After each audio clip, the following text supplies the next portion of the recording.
लखनौ शहरात सुमन देवी नावाची एक वृद्ध महिला राहत होती. त्यांचा मुलगा रोहित आणि सून नेहा त्यांच्याच बरोबर राहायची.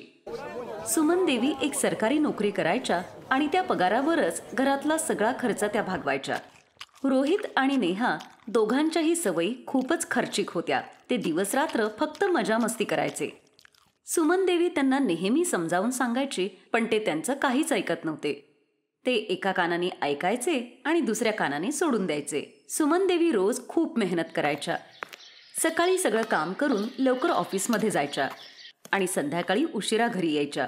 महिन्याच्या शेवटी पगार मिळाल्यावर त्यावरच ते आपला खर्च भागवायच्या आणि काही पैसे बाजूला टाकायच्या. पण रोहित आणि नेहाच्या सवयींमुळे त्यांचे पैसे साठवणं कमी झालं होतं. रोहित, चल ना पिक्चरला जाऊयात. आई जरा 500 रुपये द्या. हा, एक काम कर आई, 1000 रुपये दे. तुम्ही दोघांनी कालच तर हॉटेलमध्ये जेवण केलं ना, आज परत पिक्चर बघायला चाललायत. अरे, हे रोज फालतूचे खर्च करणं जरा कमी करा. थोडे पैसे बाजूला ठेवा, संकटकाळी कामाला येतील. पैसा उपयोगी पडतो. सेव्हिंग करा जरा. रोहित, जेव्हापासून तुझी नोकरी गेलीये तू दुसरं कामही शोधलं नाहीयेस. तुला माहितीये केवळ माझ्या नोकरीमुळेच आपलं घर चाललंय. देव ना करो मला जर काही झालं तर तुम्ही दोघं काय कराल? आपल्याकडे तर स्वतःचं घरही नाहीये. माझी नोकरी गेली तर हे क्वार्टर पण आपल्याला खाली करावं लागेल. मग आपण कुठे जाणार? आई, तेव्हाच तेव्हा बघू ना. जोपर्यंत तुमची नोकरी आहे तोपर्यंत तर आम्हाला एन्जॉय करू दे ना. मला तर वाटतं तुम्ही आमच्या दोघांनाही नजर लावताय. आमच्या दोघांचं बाहेर फिरणं तुम्हाला आवडत नाहीये. आई, जेव्हा आम्ही बाहेर निघतो ना तेव्हाच तू आम्हाला टोकत राहते आणि आमचा मूड खराब करते. जाऊ दे, मी जातच नाही पिक्चरला. तुला असं वाटतं की मी तुझ्याच पैशांवर जगतोय म्हणून. नाही रे, असं नाही म्हणायचंय मला. मी तुझ्या चांगल्यासाठीच सांगतेय ना. बरं थांब, मी पैसे घेऊन येते. सुमन देवी आतमध्ये जाते आणि साठवलेल्या पैशांमधून 1000 रुपये काढून रोहितकडे देते. रोहित आणि नेहा पिक्चरला जातात. त्या दोघांवरही सुमन देवींच्या बोलण्याचा काहीच परिणाम झाला नव्हता. दोघंही रोज बाहेर फिरायला जायचे आणि पैशांची उधळपट्टी करायचे. आता सुमन देवींनी रोहितवर नोकरी शोधण्यासाठी दबाव टाकायला सुरुवात केली. रोहित जेव्हाही इंटरव्ह्यू द्यायला जायचा तेव्हा नेहाला बरोबर घेऊन जायचा. आता जेव्हा नेहा बरोबर असायची तेव्हा तो कसाबसा इंटरव्ह्यू पटकन उरकायचा आणि नेहाला घेऊन बाहेर जायचा. कारण इंटरव्ह्यू हा केवळ एक बहाणा होता. ते दोघं तर फक्त बाहेर फिरण्याची संधी शोधत होते. आता इंटरव्ह्यूला येण्या जाण्यासाठी सुमन देवी रोहितला पैसे सुद्धा देत होती. पण तिला थोडीच माहित होतं की रोहित इंटरव्ह्यू अशा पद्धतीने देत होता. तिला फक्त एवढंच कळायचं की रोहित इंटरव्ह्यूमध्ये फेल झालाय. त्याचा इंटरव्ह्यू चांगला झाला नाहीये. पण खरं सत्य सुमन देवीला माहीतच नव्हतं. एक दिवस सुमन देवीने ऑफिसमधून परत येताना आपला मुलगा आणि सुनेला एका गाडीवर चाट खात असताना बघितलं आणि त्या आश्चर्यचकित झाल्या. आज तर रोहितचा इंटरव्ह्यू होता. मी घरातून निघाले तेव्हा त्याला इंटरव्ह्यूला जाण्यासाठी बसचे पैसे सुद्धा दिले होते. आता तर त्याला ऑफिसमध्ये असायला हवं होतं जिथे त्याचा इंटरव्ह्यू आहे. पण हे दोघं तर इथे चाट खात बसलेत. सुमन देवी रोहित आणि नेहाकडे जाते. अरे आई, तू आणि इथे? हो, आज जरा लवकर ऑफिसमधून सुटले. पण तुझा तर इंटरव्ह्यू होता ना रे संध्याकाळी? आई, ते माझा इंटरव्ह्यू कॅन्सल झाला. मला पोचायला उशीर झाला ना त्यामुळे. आणि नेहाला चाट खायची खूप इच्छा झाली. हो, आणि जाताना पार्सलही घेऊन जाऊयात, म्हणजे घरी गेल्यावर पोळ्या करायला नकोत. सुमन देवीला कळालं होतं की या दोघांना जराही मॅच्युरिटी नाहीये. रोहित बरोबर नेहा सुद्धा अगदीच बेजबाबदार आहे. तिलाही पैशाच्या बचतीची सवय नाही आणि भविष्याची चिंता तर जराही नव्हती. रोहित आणि नेहा विचार करायचे की त्यांच्या आईची सरकारी नोकरी आहे, पैसे तर येतच राहतील. पण एक दिवस असा आला की सुमन देवी आजारी पडल्या आणि त्यामुळे त्या कामावर जाऊ शकल्या नाहीत. त्यामुळे त्यांना पगार मिळाला नाही आणि पैशाची तंगी जाणवायला लागली. सुमन देवींची नोकरी गेली आणि त्यांना सरकारी क्वार्टरही सोडावं लागलं. आता फक्त त्यांना पेन्शनच मिळायची, ज्याच्यावर घर खर्च भागवणं खूपच मुश्किल झालं होतं. अचानक नेहा पण प्रेग्नंट झाली. आता सगळंच एकत्र आलं. आता जेव्हा जबाबदारी वाढली तेव्हा कुठे रोहित आणि नेहाला समजायला लागलं. मग रोहित आपल्या आईला म्हणाला, आई, तू बरोबर बोलत होती की खर्च कमी करायला हवा, पैसे सांभाळून ठेवले पाहिजेत, सेव्हिंग केले पाहिजेत. पण मी आणि नेहाने तुझं कधीच ऐकलं नाही. आज सगळीच संकट एकत्र आली. इकडे नेहा प्रेग्नेंट आहे आणि मला नोकरीही मिळत नाहीये. काळजी करू नकोस, मी तुझ्या नोकरीसाठी बोललीये. पण तुला खूप मेहनतीने ही नोकरी करावी लागेल. वेळेवर जावं लागेल, नीट कामं करावी लागतील. जराही हलगर्जीपणा करून चालणार नाही. सरकारी नोकरी मोठ्या मुश्किलीने मिळते. मी खूप मेहनत करीन आई. मी जराही हलगर्जीपणा करणार नाही. मी वचन देतो, मी खूप मेहनत करीन. सुमन देवी बऱ्याच वर्षांपासून सरकारी नोकरी करत होत्या, त्यामुळे त्यांच्या शब्दाखातर रोहितला सरकारी नोकरी मिळते. रोहित खूप मेहनतीने ही नोकरी करू लागला. आता त्याने फालतू खर्च करणंही बंद केलं होतं. नेहालाही जरा शहाणपण आलं होतं. तिनेही पैसे वाचवायला सुरुवात केली, जेणेकरून येणाऱ्या बाळासाठी तिला ते पैसे वापरता येतील. रोहित कामावर जायचा तेव्हा सुमन देवी नेहाची आणि घराची काळजी घ्यायची. सुमन देवीला याच गोष्टीचा आनंद होता की आता त्यांच्या मुलाला आणि सुनेला जबाबदारीची जाणीव झाली होती. रोशनी आणि दीपकचं लग्न 6 महिन्यांपूर्वीच झालं होतं. प्रत्येक मुलगी काहीतरी अपेक्षा घेऊन सासरी येते, तशीच रोशनीही आली होती. अगं सुनबाई रोशनी, किती पोळ्या करतीयेस? 3 तुझ्या सासऱ्यांसाठी, 3 दीपकच्या, आणि मला तर भूक कमीच आहे. माझ्या 2च कर. बाकी तू बघ, तू तर 2च खाशील ना? अगं हो, आता लक्षात आलं. 2 पोळ्या सकाळच्या उरलेल्या आहेत. मी आणि तू 1-1 खाऊ. त्यामुळे 8 पोळ्या खूप झाल्या. कुठल्या घरात आली मी? जेव्हा बघावं तेव्हा पोळ्या मोजत राहते. माझं तर डोकंच फिरवलंय. आई, 6 महिन्यातच मी अशक्त झालीये. सासूबाई बघावं तेव्हा पोळ्या मोजत राहतात, दरवेळी बोलत राहतात. रोशनी बाळा, काही होत नाही ग. तुझ्या सासूचं बोलणं एवढं मनावर घेऊ नको. तू फक्त चांगल्या सुनेचं कर्तव्य कर. बाकी प्रत्येकाची एक पद्धत असते. आपण दुसऱ्यांना नाही बदलू शकत, मग स्वतःच बदलायचं. तू काहीही बोलू नकोस त्यांना बोलू दे काय बोलायचे ते. रोशनी तिचं काम करायला जाते. दुसऱ्या दिवशी, हे काय रोशनी, तू आत्ताच दीपकसाठी चहा केला होतास ना? आता परत चहा कशाला? भांड्यात आधीचा चहा आहे ना, तोच प्यायचास. आई, चहा थोडा वेळ जरी तसाच ठेवला तरी त्याची चव बदलते आणि मला ताजा चहा प्यायची सवय. हा चहा मला दे. एवढ्या महागाचा चहा, साखर, दूध घातलेला चहा आहे. आई, 2 घोटाचा तर चहा आहे, तो कशाला पिताय? मी करतीये ना आता, तो प्या. तू हा 2 घोटाचाच दे मला, तेवढाच बास झाला. खरंच असली कंजूस सासू मी आजवर नाही पाहिलीये. काही म्हणालीस का तू रोशनी? नाही आई, मी तर फक्त गाणं म्हणत होते. 100 साल जिये हमारी सासूजी, हमको लागत माँ से प्यारी सासूजी. 1 मिनिट आई, मी आत्ता आले. काय झालं? चहा ठेवून आता बाथरूम मध्ये कुठे चाललीयस? रोशनी बाथरूम मध्ये जाते तर तिला उलटी होते. थोड्या वेळाने ती बाथरूम मधून बाहेर येते.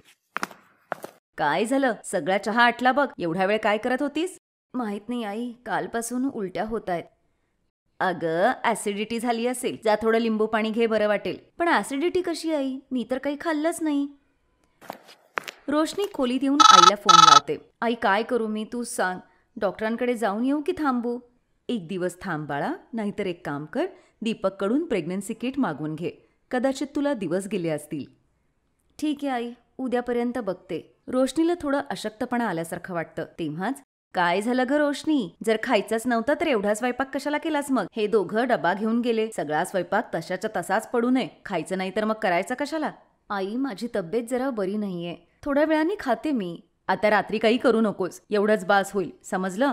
कमलाबाई आपल्या खोलीत निघून गेल्या. रात्रीच्या वेळी, रोशनी, हे कुकरमध्ये काय ठेवलेस तू? दुपारचा भात आहे तोच गरम करायचा ना? आई, माझी तब्येत जरा बरी नाहीये, म्हणून जरा मुगाची खिचडी करतीये. रात्रीच्या वेळी छोले मला जड होतील. हे बरं आहे. 2 उलट्या काय झाल्या की लगेच गळून जायचं. अर्ध्या वाटीचीच कर खिचडी तुझ्यापुरती. हे दोघं सकाळचीच पोळी भाजी खातील. एवढी एकतर महागाई वाढलीये. रोशनी आधीच तब्येतीमुळे वैतागली होती, त्यात सासूबाईंचा असा हा कंजूसपणा. दुसऱ्या दिवशी रोशनीला पुन्हा उलट्या होतात. ती दीपकला सांगते. तो प्रेग्नन्सी टेस्ट किट घेऊन येतो. रोशनी चेक करते. दीपक, तू बाबा होणार आहेस. खरंच? ही तर खूपच आनंदाची बातमी आहे रोशनी. मी आज खूप खुश आहे. काय? तू आई होणार आहेस? मग आता आजपासूनच बचत कर जरा. आता दोघांचे 3 होणार म्हटल्यावर खर्च वाढणारच की. आई, मी दीपक बरोबर जरा डॉक्टरांकडे जाऊन येते. अगं, त्याला कशाला त्रास देतीयेस? त्याला कामावर जाऊ दे, मी येते तुझ्या बरोबर. दीपक कामावर जातो आणि रोशनी कमला बरोबर डॉक्टरांकडे जाते. मी यांना तपासलंय, सगळं ओके आहे. फक्त तिच्या खाण्यापिण्याची काळजी घ्या आणि टेन्शन वगैरे घेऊ नका अजिबातच. मी ही काही औषधं लिहून दिली आहेत त्यांच्यासाठी, ती वेळेवर घ्या. किती पैसे झाले तुमचे डॉक्टर? तुम्ही 1500 रुपये द्या.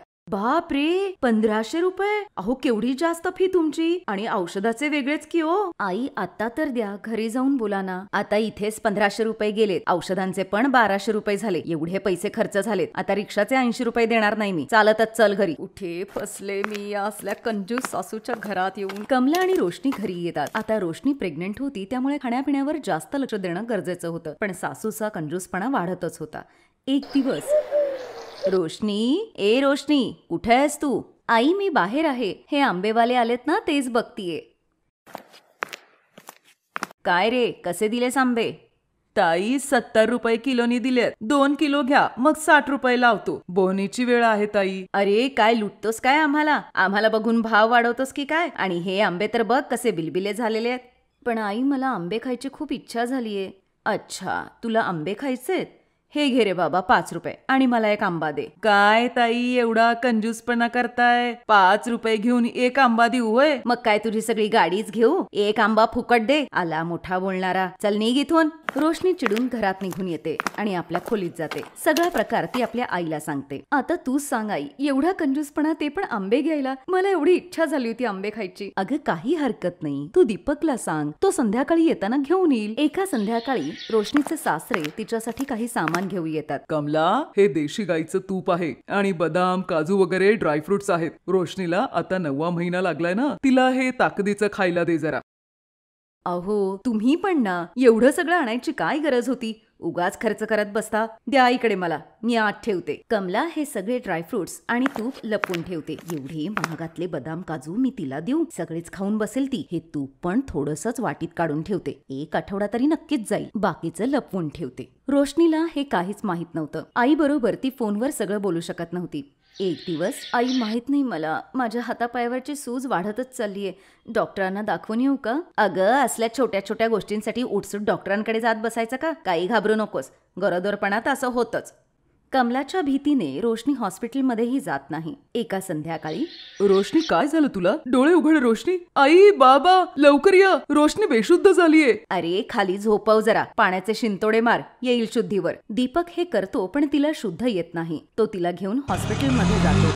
डॉक्टर तिला तपासतात.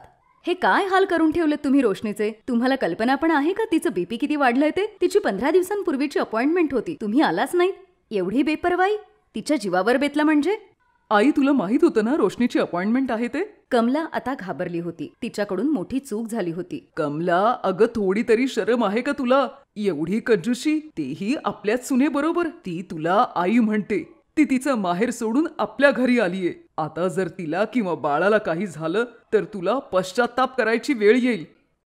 आई, तुला माझ्या आणि रोशनीच्या राहण्याचा प्रॉब्लेम असेल ना तर थांब, ती बरी होऊ देत. आमचं बाळ येऊ दे, मग मी त्या दोघांना घेऊन कायमचा निघून जाईल. नाही नाही दीपक, मला माफ कर. माझ्या अंगात कंजूशीचं भूत शिरलं होतं. काय चूक काय बरोबर मला समजलं नाही. अहो तुम्ही तरी मला माफ करा. मी एक अशी सासू आहे जिने स्वतःच्या सुनेला मृत्यूच्या दाढेत ढकललंय. मला माफ करा. कमला रडत असते तेव्हाच डॉक्टर तिथे येतात. अभिनंदन, मुलगा झालाय. आई आणि बाळ दोघेही छान आहेत. बातमी ऐकून सगळे खुश होतात. थोड्या दिवसांनी दीपक रोशनीला वेगळं राहण्याबद्दल विचारतो, पण रोशनी नकार देते. दीपक, आईना सोडून आपण कुठेही जायला नको. त्या माझ्या आई आहेत, मी त्यांना सोडून कुठेही जाणार नाही. कमला हे सगळं ऐकते. रोशनी बाळा, मला माफ कर. मी तुझ्याशी एवढी चुकीची वागले तरीही तू माझा विचार करतीयस. नाही आई, माफी मागू नका. फक्त तुमचा आशीर्वाद द्या. त्या दिवसापासून कमलाचा स्वभाव बदलतो. त्यामुळे कुटुंबातले सगळे आनंदाने राहतात. Best buddies. हॅलो मित्रांनो, हा व्हिडिओ पाहिल्याबद्दल धन्यवाद. जर तुम्हाला हा व्हिडिओ आवडला असेल तर कृपया लाईक, सबस्क्राईब आणि कमेंट नक्की करा. आणि हो, शेअर करायला पण विसरू नका. अजून असेच मजेदार व्हिडिओ पाहण्यासाठी खाली दिलेल्या घंटीला दाबा. बघत रहा बेस्ट बडीज.